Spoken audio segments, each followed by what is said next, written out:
سلام هموطنان عزیز، عصر همتون بخیر. خدا کنه جور صحت سلامت باشین. این شما رو به یکی دیگر از برنامه‌های روحی با مردم با یک سوژه جدید درباره تربیت اطفال دعوت میکنم. خدا کنه سوژه امروز ما مورد پسند شما قرار گرفتن و ما تا آخر برنامه همراه باشید. Zemra fort filloj të të doje Sa dë gjoj për ty o Muhammed Assalamu alejke ya Rasul Allah Assalamu alejke جور است سلامت باشین خوب است زنده باشین کاکا جان. امروز روزه چی داری؟ شکر خوب است میگذره روزه میشنم تا بگید رسول هستم چی کار با؟ بوتوزی چیز کار دارم. خوبه چند نفر است نفهمم؟ یک نفر خودم تنها هستم یک خودت است نفهمم دیگه کس نداری؟ نه زن اولاد؟ دارم کلگش هست خب چون میگی یک تنها است؟ خب تنها کار میکنم دیگه کار دارم؟ دیگه تو میگه فابریکه است خوده؟ در کجا بوتوزی داری؟ به منرهی و فابریکه چیز است؟ خب خوب کار داری؟ نه از کارخانه است کارخانه فابریکه نیست از خودتان است؟ خب کار جور است که کار بشکتان. آقا بر ما بگوییم که چطور میتونه یک پدر و مادر یک تربیت خوب به اطفال خود بتا یک طفل سالم در جامعه تقدیم کنند. کوشش پدر مادر است که هر چقدر که برای طفل خود که مثلا زحمت بکشه و مخارتی که با اصول میبره دیگه خودشون کوشش کنه که تربیت سالم بده که در جامعه سالم باشه. مثلا در مکتب شامل کنه درس بخونه از سرش درس در خانه تطبیق کنه. گفتنید به بعضی پدرایی که در قبال اولاد خود به مسئولیت است چی است؟ که فرزندای خود بالات کوب کلام نکنیم. مردم افغانستان که تمامش بالات کوب کرده وضعیت افغانستان به این حالت رسید از دست فرزندای لطکوب است که آینده پدر میشن در آینده صاحب نواسه میشن این کلگیشن میشینن مثلا اولاد بود ببینید کشورهای اروپایی رسید کنه به چه شکل اولاد خودن تربیت میکنن. زمان حضرت پیغمبر مثلا به فرزنداش نواساش تا سر شانش میگه غرض نگیرشه بانش فرزند کلام شه ما شما کلا اولادها رو بلات کوب کلام میکنیم وقتی بلات کوب توقع بالام نداشته باشیم و درس هم نمیشه مکتب هم نمیشه توقع زیاد نمیشه.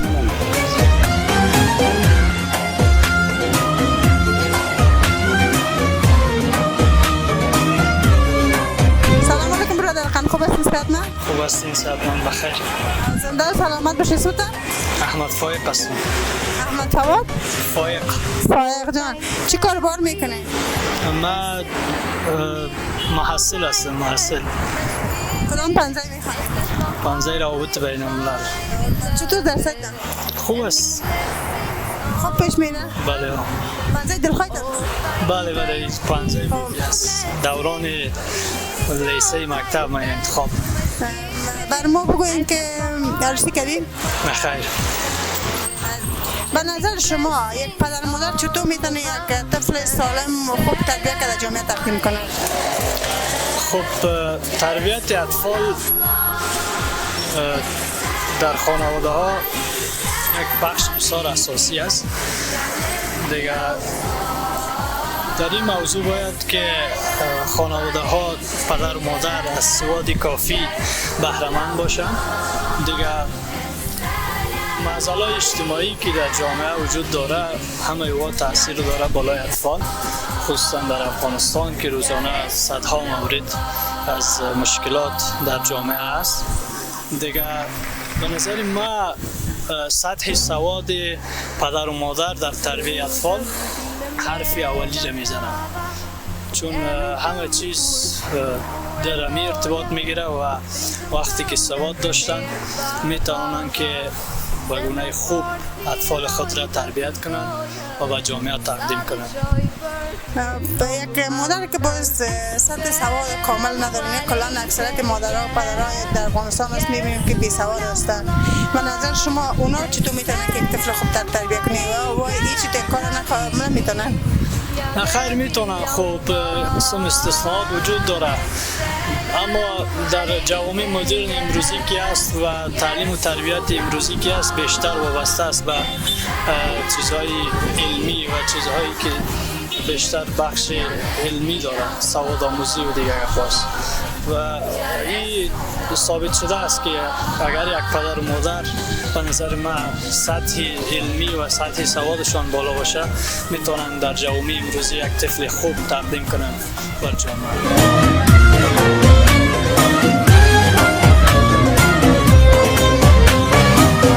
Bali puthi plot mal seçten Gjurë të tua unë po kërkoj Vdekjam bërsesh mu po سلام علیکم برادر، خوب هستین؟ سلام. خوش شکر فردا خدا ساعت خوب است شکر زنده باشین، سلامت باشین. اسمتان؟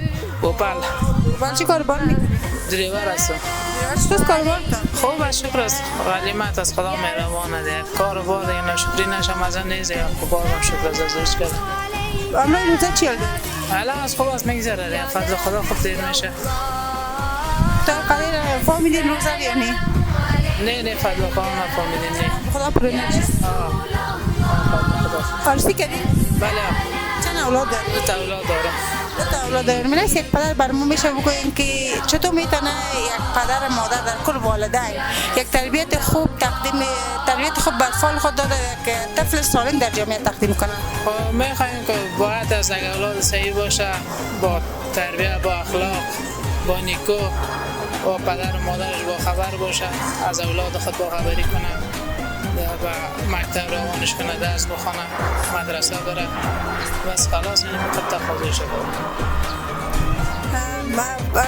خود چی پدر مادر بعد از اینکه طفل است تحت دایره پدر مادر گرچه تا که بزرگان میشخنه برای درست است یعنی در زمانی که در مکتب شامل میکنه که پدر مادر در قسمت تربیت طفلش خاصش از استادش چی است؟ دیگه اونو باید از تقاضاش از استادش باشه که سرش کوشش کنه درس بخونه تعلیم کنه ترویج دیگه شد بس خلاص من یک کسی گفتین دریور هستین و غریبکار هستین روزگار هم خوب است آیا اختصاص در تربیت طفل تاثیر گذار است؟ بله تو تاثیر ندارم بله تاثیر دارم تشکر میکنم از برادرتون محمد السلام علیک یا رسول الله السلام علیکم برادر خان خوب است سلامت باشم شیرا هم زنده باشین. اسمتون؟ شاولی و باشنده پران دو چی کار میکنی؟ موتران هستم در کجا؟ در یک دفتر شخصی خب برای ما بوین عرصی کردی؟ بله چند اولاد دارید؟ 6 تاشو اولادتان تا چند ساله هستن؟ یکیش 23 ساله از گارد است دیگهش متعلم است همین است یک پدر بر ما بگوین وظیفه پدر مادر در قبال مخصوصا از پدر در قبال تربیت اطفال چی است؟ اطفال دیگه همیشه کوشش کنه اطفال خود با تعلیم تربیه و همین چیزا جور کنه پدر هم اگر یاغی باشه اولاد هم آغی میشه و هیچ تربیت نمیرسه شما با می عقیده هستین که پسر طرف پدر میره؟ بله اگر بعضی پدراست مثلا خودش بی سواد است مگر اولادش سواددار است یک بچه است که در جاهای بسیار بلند است بوده چی گفتیم دارین؟ ولی تعلق با اون پدر داره پدرش هم که کوشش کردم و اولاد خود پدر بچه خود دمو صد رسانده خودش همه بیسوادی را خودم بیسواد هستم اولادم شکل کلش چی دارد همه تحصیل کرده یعنی بیسوادی پدر مادر در قسمت تربیت اطفال رول داره؟ بله بر ما بگوین چگونه یک رول را بازی؟ رول این بازی میکنه که رول مثبت منفیشه بگوین؟ منفیش نمیست که کسی که در اطراف باشه فرق داره کسی که در شهر باشه میفهمه که قدر پدر بچه و دختر خود میفهمه که در چه سرعت برسه به نظر شما اقتصاد سر تربیت طفل رول داره؟ بله 100% رول داره چگونه رول بازی میکنه؟ رول این مکتب میرن خصوصا این مکتب‌های دولتی ما کلش مکمل معلمین خصوصی است صحیح درس ندارن در مکتب خصوصی پیسه است اگر در مال شما مکتب دولتی را پرسان کنه خصوصی را پرسان کنه خصوصی در کجا میرسه دولتی در کجا میرسه این همه که فرقش است چرا طفل صنف اول صنف اول خصوصی رسه که صنف 3 و 4 این میفهمم. مکتب دولتی 12 پرسان که صنف اول 2 و 4 نمیفهمم.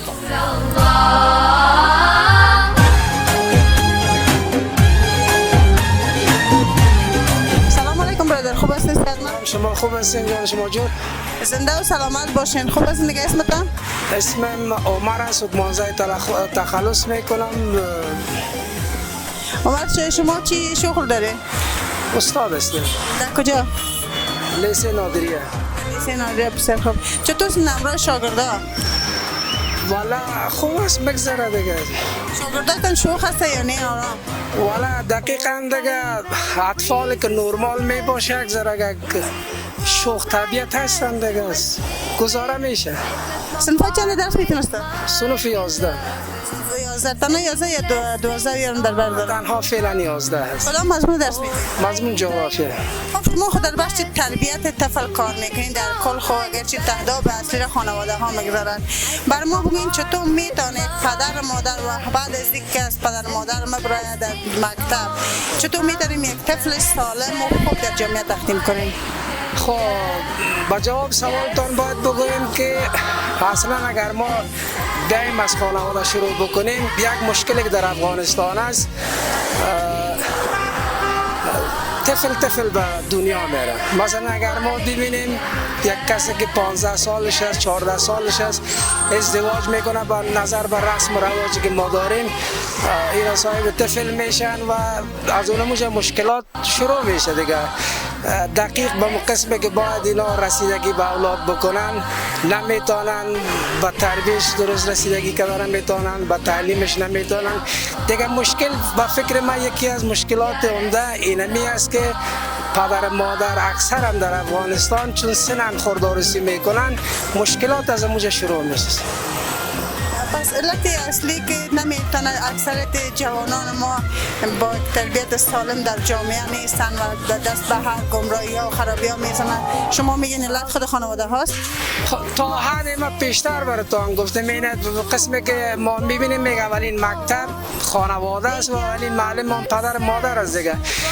دقیقا اینا یک انسانی که به خودش تعلیم دیده، سنن بزرگتر است، بین درکش کاملتر است، خوبتر میتونه که هر تمام امورات زندگی خود به پیش ببره همچنان در تربیت اطفال. شما خمشال خودتان یک پدر هستین، درست؟ بله بله بله. به نظر شما یک پدر مادر چطور میتونه که یک طفل سالم در جامعه تقدیم کنه با تربیت خوبتر؟ دقیقا اولا میره گفتیم که باید پدر مادر خودش آگاهی داشته باشه، هم آگاهی دینی داشته باشه، هم آگاهی علوم اصلی داشته باشه، این خوبتر میتونه و همون کارهایی که اینا در زندگی خود میکنه به خصوصا خود طفل آوردن باید یک پروگرامی باشه که اینا وقفه داشته باشن بین تولد طفلشان دیگه وارسی بکنن، میتونن که یک طفل خوبتر به جامعه تقدیم بکنن و البته وارسی بکنن. چرا خود طفل مثل یک گل یا مثل یک درخت است و پرورش نیاز داره. دقیقا دیگه باید مواظب طفل خود باشه از همون زمانی که طفل در رحم مادر است اون حیات از شروع میشه. دقیقا خب مشکلاتی که ما در افغانستان داریم، تغذیه درست مادر نداره، لحاظ روحی مادر پدر آرام نیست. دقیقا دیگه این تمامش مشکلاتی است که در کشورهای رو به انکشاف یا در کشورهای بعد از جنگ یا داخل جنگ یک مسئله بزرگ است در تربیت.